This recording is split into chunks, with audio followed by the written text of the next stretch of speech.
Sa ngalan ng Ama at ng Anak at ng Espiritu Santo. Panginoon, isugo mo ang iyong espiritu at pagpanibaguhin mo ang muka ng aming mundo. Ang mabuting balita sa araw na ito ay mula kay San Mateo, Kapitulo 25, versikulo 31 hanggang 46. Ang ebanghelyong ito ay patungkol sa paghuhukom sa pagdating ng anak ng tao bilang hari kasama ang lahat ng mga anghel. At titupunin niya sa harapan niya ang lahat ng tao at sila'y pagbubukod-bukurin. Ang mga nasa kanan ay ang mga tupa at ilalagay sa kaliwa ang mga kambing. Ang mga tupa na nasa kanan ay ang mga taong matuwid at ang nasa kaliwa ay ang mga isinumpang makasalanan. At ano ba ang sukatan ng paghuhukom na ito ng Panginoon? Sinabi niya na ako ay inyong pinakain noong ako'y nagugutom. Ako'y inyong pinainom noong ako'y nauuhaw. Ako'y isang dayuhan at inyong pinatuloy. Ako'y walang maisuot at inyong dinamitan. Nagkasakit at inyong dinalaw, nabilanggo at inyong pinuntahan.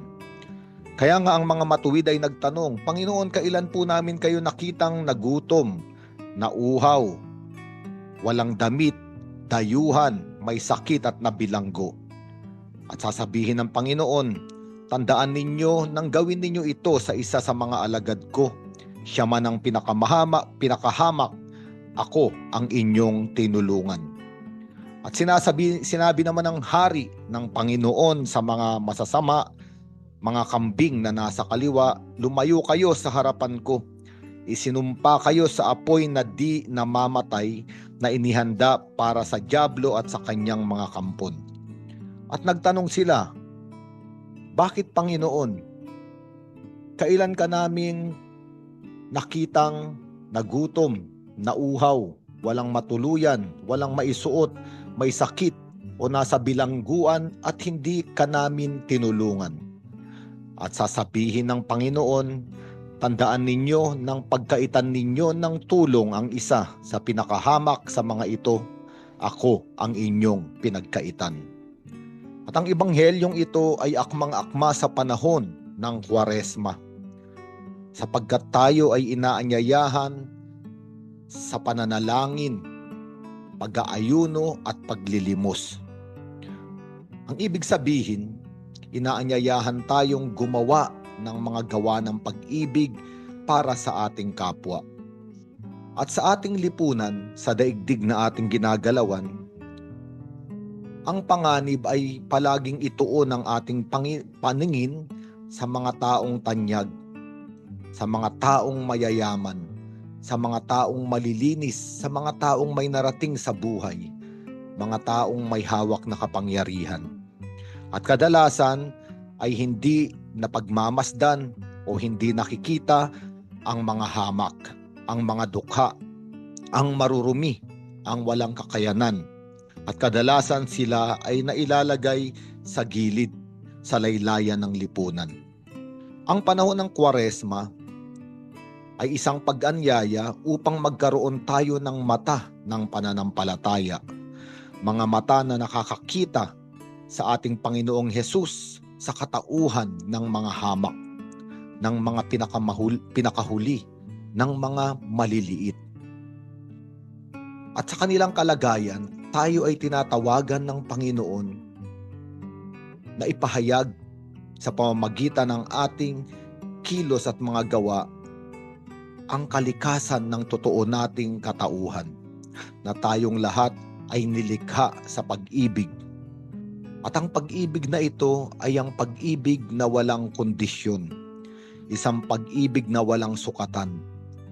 At ang pag-ibig na ito ang magbubukas ng mata ng pananampalataya na hanapin at pagmasdan ang mukha ng ating Panginoon sa mga hamak, sa mga kapatid nating nangangailangan, sa mga kapatid nating walang lakas, sa mga kapatid nating nag-iisa, sa mga kapatid nating naligaw na nasa bilangguan, sa mga kapatid nating nakaratay sa banig ng karamdaman, sa mga kapatid nating nagugutom at nauuhaw, sa pag-ibig, sa pagkalinga, sa material na bagay, sa material na pagkain.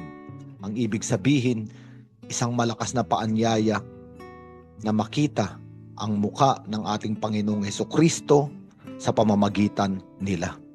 Kaya nga sa panahon ng Kwaresma, inaanyayahan tayong maging gising at magbantay, sapagkat ang mga taong binabanggit ng ating Panginoong Hesukristo sa ebanghelyong ito ay araw-araw na dumadaan sa ating buhay. Maaring sila ay nandyan lamang sa labas ng ating pinto. Maaring sila ay ang taong araw-araw nating kasama. Maaring sila ay yung mga taong hindi natin napapansin, ngunit nandoon lamang sa ating tahanan o nandoon lamang sa ating lugar ng pinaggagawaan, sa lugar ng ating hanap buhay. Kaya nga, ang makakapagpamulat sa atin sa pag-ibig na ito upang magbukas ang mata natin sa mga kapwang nangangailangan, unang-una ay ang pananalangin. Kaya nga, maaari nating sambitin, Panginoon, imulat mo ang aking mga mata. Tulungan mo akong makita ka sa kapatid kong mga hamak, sa kapatid kong maliliit, sa mga kapatid kong dukha, sa mga kapatid kong nangangailangan. At bigyan mo ako ng isang pusong mapagbigay, ng isang pusong hindi iniisip lamang ang aking sarili, ang aking sariling kabusugan, ang aking sariling kasiyahan, ang aking sariling ayos at pananamit.